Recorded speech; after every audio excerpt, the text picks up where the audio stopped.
छा ॻाल्हि आहे साईं? परेशान था लॻो? नज़र न बेगम, परेशान न आहियां, कंहिं मसले ते सोचियां पियो। सफ़ा अहिड़ी ॻाल्हि आहे छा साईं जो मूंखे नथा ॿुधायो? न अहिड़ी ॻाल्हि कान्हे। असल में सोचियां पियो त पाण सां गॾु अहिड़ी ताक़त मिलायां जेका मुंहिंजे दुश्मननि खे ॾींहं जा तारा ॾेखारे छॾे। साईं, छा तव्हांखे अहिड़ो माण्हू सुझे थो जेको तव्हांजी दुश्मननि जूं रातिनि जूं निंड्रूं हराम करे छॾे? आहे, हू सभिनी खां वधीक ताक़तवर आहे। जेकॾहिं मां हुन जूं वफ़ादारियूं हासिल करे वठां न त हू अकेलो मुंहिंजे 10 दुश्मननि जे लाइ काफ़ी आहे। उहो केरु आहे साईं? हुनजो नालो आहे शेर अली। शेर अली? साईं, छा इहो शेर अली तव्हांजे लाइ कमु कंदो? इहा ई ॻाल्हि त मुझाए थी।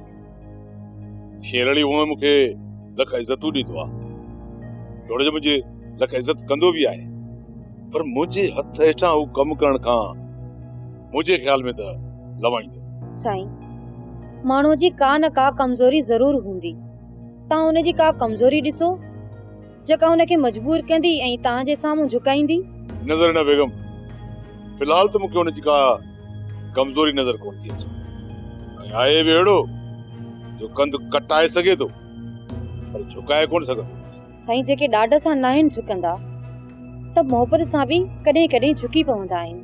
हाज़िर न बेगम, मां बि इहो ई थो सोचियां त जेकॾहिं शेर अली खे पंहिंजी ताक़त बनाइणो आहे त पोइ मोहबत वारो हरबो ई हलाए, छो त मीर ऐं मूसा खां पोइ जेकॾहिं को कम वारो माण्हू आहे त उहो आहे शेर अली।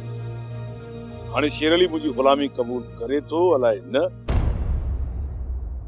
सोप सीरियल तकरार तमाम एपिसोड ॾिसो हाणे HD क्वालिटी में। विजिट कयो असांजो YouTube channel Sindh TV HD drama.